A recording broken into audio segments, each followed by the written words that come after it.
I'm Eric the History Detective, and you know that if I'm sitting in the Jeep, it's already loaded up and we're ready to go on another metal detecting adventure. And today I'm going to go down to a permission I haven't taken you guys with me yet. It is a really good spot down along the Potomac River.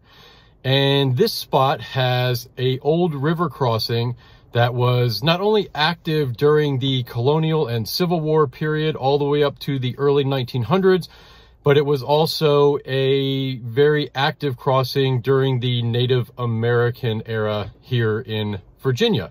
And the crossing is between Virginia and Maryland. It is a big piece of land, a lot of acres down there. We are going to fire up the old mine lab and we're going to go hit some of the river bottom land and see if we can't find something good. I'm sure we can. Let's get rolling. Got a nice find here that I just pulled out of the grass plug, and I already picked it up and cleaned it off. There is a nice little dropped Civil War pistol bullet that looks to be about a 36, and that is a nice one. I think I've got just a couple of these. Pretty hard to find these little targets out here, but this one was shallow. If you look at my plug, 2 to 3 inches, it just came right out of the bottom, and that's a nice one. Gonna keep hunting. Here comes another good metal detecting lesson when it comes to identification. There's my plug, and if you look in the middle of our screen, there's Goody Green, and I just scraped another bullet out of the plug. See the green here and the green here? That's where it was originally embedded in the ground, and then here's our bullet. So when you get a green bullet like this, I know that looks like a Civil War bullet, but it's not. That's a modern jacketed bullet, and they did not use jacketed bullets in the Civil War. And just to show you how Civil War or older era stuff gets all mixed in with modern stuff, that's where I dug the little Civil War pistol bullet, and then right over here we dig our modern bullet. And that's just an easy way to tell the difference when you see those jackets. Well, look down in our hole. I know you can see that. And if you know, white coming out of the hole usually means lead, and that is an enormous piece of lead right there. Look at the size of that. You know what that is? That is not a lead melt. This giant piece of lead is a piece of sabot off of a round fired out of a cannon. So we have a piece here of exploded artillery, and some of the artillery rounds were wrapped in lead, and when the cannon was fired, that lead would expand into the rifled grooves of the cannon, in turn making the shell spin as it exited for more range and more accuracy. So when this round, whether it was explosive in the air when it crossed this field, or whether it hit the ground here and exploded, that is a giant piece of sabot fragment from a round from a cannon. Would have been fired from Maryland over here into Virginia. A lot of cannon fire going to and from and across and over the Potomac during the Civil War. That's what we got. Great find, very heavy. Just found some good color. Look about in the middle of your screen. Right there. There's some white. And there we got a fired 3-ringer. That little lead area right there is where I bumped it with the shovel. Oof. Not only was this thing fired, that thing was rammed. Look at that. This soldier might have had a little bit of a problem getting this one down the barrel. I mean, that is a beating right there. When you see that tip on there like that, look at that circle. That's where the ramrod was forcing it down the barrel. And maybe the gun was dirty or he was having a problem, but he is slamming that 3-ringer into the barrel to get that thing fired. That is one distorted bullet. But when you find them with a mark like that on the top, you know they were really banging on it. So that's a great find. Look right over here in our plug. Right there. That is another piece of exploded artillery sabot. Big piece of lead. Sometimes I wonder how much lead I've taken out of the environment in 20 years of doing this. It's got to be hundreds of pounds. It's just amazing they had and used so much lead. You find it everywhere. And when you go river hunting, I mean, I've probably come home with 5 to 10 pounds of lead fishing weights just in a very tiny spot in either the Shenandoah or the Potomac doing river hunting. But there you go. Another piece of exploded artillery. Good find. Whew. I fought like crazy with this hole. Look at this. It was worth it. Look right there. Just dug one of these earlier. That's another knife. That is another folding knife. Sure is. Most likely got hit by a plow at some point in time, bending it like that. And I'll clean this up to show later. But that's what we got right there. Another folding knife. Good find. A lot of digging. Really sifting through my dirt here, and this target got a little lost in the grass and in the corn stalks. But right there, this is what I just popped out of there. And let's see, there you go. Another pistol bullet. And that one's fired. Let's take a close look at that. Yep, you can see the marks on it right there where it went down the barrel. So not much distortion to this one, maybe a little bit of damage on there. But you see those marks that have the dirt in them running up and down. There's really no pattern to them, but those are marks indicating that this bullet was in fact fired. You can see them right there. Great find. Look about in the top center bottom. Right there. See that white? We have another piece of that exploded artillery round. And that thing is spread all over this area of the field I'm working. Another big hunk of lead. That's 3 pieces of it. And just imagine this thing blows up right in front of you or over top of your head. And this is going to come down at a few hundred miles an hour.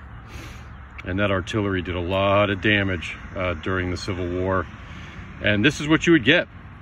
You would have these fragments of lead, and you would have fragments of steel if they used an exploding round.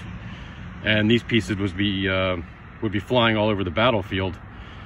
Solid shot is different. Solid shot, when you think of a cannonball, it's just one giant solid steel round ball, and usually that wouldn't break apart. It would stay together, and believe it or not, when it hit the ground, it would skip like a stone, and that you could skip it into a line of men. You could skip it across the battlefield.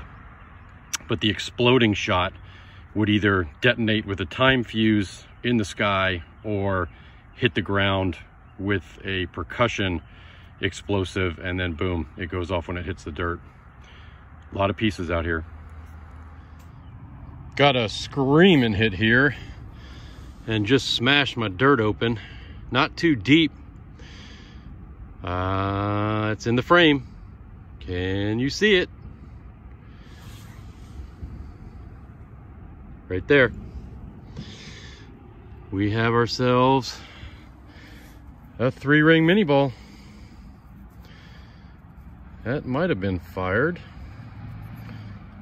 Yeah, got enough distortion there.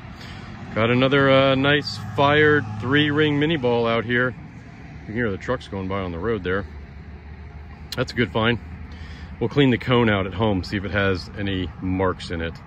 A lot of bullets, a lot of 3-ringers, round balls, and pistol bullets coming out of this field. The 2 knives and all the artillery pieces turning out to be a pretty good spot out here. Gonna keep hunting. Just flipping the dirt here on a pretty good hit. And you can see right by the little corn cob, there's another pistol bullet. And this one has a couple rings on it. Solid lead.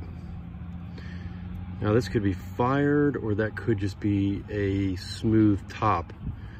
That looks like it's been fired and damaged. Little 2-ring pistol bullet right there. Not even 2 inches down. That's a nice one. I will definitely be checking the book when I get home to see if this is Civil War, which it very well could be. It could be post-Civil War, but they use just so many different bullets. It wouldn't surprise me if it is a Civil War bullet. And we'll check it later. All right. All right, just got a good little hit with the Mine Lab and sifted through a lot of dirt, but this was a screamer. Look right in front of my pinpointer, just a few inches. We got a nice goody green circle. We're gonna pull this up and find out if we got a coin or a button. I can feel the back, and there is the shank. So right down here along the Potomac, we have a nice colonial era flat button, and that is the whole shank still on there. Ooh, that is so old. I don't know if you can tell, look how thin that button is. It is like paper. That is a really nice find. Gonna keep at it. Was digging a pretty good sized hole here, and I just looped the rim with my pinpointer, and down there in that little corner you see some white right in the edge of our hole right there. Have not picked this up yet. Nice little pistol ball right there waiting for us. That is definitely a nice, another Civil War era pistol ball, and that one appears to have been fired. Does have some markings on it, not very distorted, but it does look like a fired bullet. All right, great find. Just cleaned it up, and as I roll it in my fingers, you can see those lines indicating that it was in fact fired. They still have a little bit of dirt in them. It has 1 ring around the base right there, and you can see it's a little compressed, but you can distinctly see those lines from being fired. And that's what you're looking for when you're trying to figure out, because this bullet is not very distorted, whether it was a fired or a dropped bullet. If you look over there behind my shovel, the little dirt, that's where I just dug the pistol bullet. So once I dig something like that, I just start making circles, bigger and bigger, away from that location. And we are just a couple feet away, and I got a really loud hit. And look behind this blade of grass right there, right down there in the hole, look for that white behind that blade of grass right there. So we had a fired pistol bullet, and now we have, look at that, a fired 3-ring mini ball right next to each other out here in this field. Look at that, man. That is a nice one. Nice fired 3-ring mini ball. And again, they are really close together. So I am going to just keep working some circles around here and see if some more things don't pop up. All right. So we've got something new here in the middle of your screen. I already picked it up to see what it was. I had to clean a lot of dirt off of it. But this piece right here, that is a piece of Civil War artillery fuse. That's what that is. And I believe this is off the base of the fuse. Still digging in the same area those bullets came from, and this came up. And that is an awesome find. A lot of fragments out here, so this definitely could have blown right out of the round that came through this area and just landed here where the bullets were landing. That is awesome.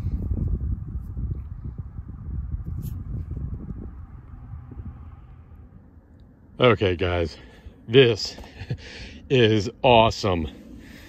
Look in the bottom of the hole at this exploded artillery sabot. That is solid lead. This thing must weigh 5 pounds. That is an enormous piece of exploded sabot. That is gonna look really cool when it's cleaned up. That's the size of the palm of my hand. That is definitely the biggest piece of artillery I've ever dug. That thing is huge. Man, I am just on this line out here where I'm getting artillery pieces, I'm getting bullets, all kinds of stuff is popping up. There's a field stone behind me that's got a ton of hits around it. I'm gonna go work. But look at this thing. Huge. All right, I will be taking some pictures of this once it's clean. Man, awesome. And look what I just uncovered in this hole. Yup, it's iron, but it's not just any iron. That is an exploded round. There is a very big piece of shrapnel from one of those shells that was being fired from Maryland into Virginia. So we have found lots of pieces of sabot, but that is our first piece of the exploded casing, which those were iron, and about 5 inches down. And of course that rang so loud it shut off my detector. And that's what we got. Man, it is just amazing to dig artillery out here. It is all over this field. Awesome. So I just tossed a good target out of the hole. Bet you can see it in the middle of your screen. Nice little round ball. Yep, there we go. Nice round ball right there. I don't feel a lot of distortion, so it might have been a drop. Looks like the mold mark is still on it right there. There's your mold mark, unless that was damaged from being fired. But great find. Still trying to get some things covered before I lose my daylight. Gonna keep hunting. Another fragment right there. There it is. Another piece of that shell. I'm about 6 feet away from that big fragment we just dug, and there's another one. Man, just finding the artillery out here is awesome. All up around this field. Good piece. Digging all my iron hits out here to try to get more artillery fragments. And look what I just dug. I'm not sure what that is. Could be a piece off of farm equipment. These edges look like they might have been serrated at one time, but that's really cool. Little iron boomerang looking thing. That's definitely worth keeping. And some iron hits, dig them up, see what they are. They might turn out to be something cool like that. I know a lot of relic hunters like to pass over the iron, but if you're hunting artillery, you're going to need to dig iron, and every now and then you just get something like that. That's definitely worth keeping. All right. Well, before I hike back to the Jeep and call it a day, I figured I would close it out from here on the Potomac River. And I'm standing on one giant tree that seems to have fallen down here in the past year or so. And here on the Potomac, I'm on the Virginia bank, and right over there is Maryland. And in those trees over there is the old C&O Canal and the B&O Railroad. And the railroad is still active, and the canal is now a National Historic Park, and it runs from Washington, D.C. all the way to Cumberland, Maryland, which is almost 200 miles. And the old towpath over there along the canal is big for hiking and biking. I think you can even plan a trip and do some camping on the canal. So it is really a treasure. I enjoy it with my family. If you're ever in the area, you should definitely check it out. And here along the mighty Potomac, we are standing on the border between North and South during the Civil War. And the Potomac saw lots of activity at its many river crossings right here between Maryland and Virginia. So it is quite an interesting place here in the East, where the Civil War raged 1861 to 1865. So I hope you're enjoying the videos. If you are, please like and subscribe. And never forget, if you are out there hunting history, keep on hunting, because you can never dig it all. See you next time.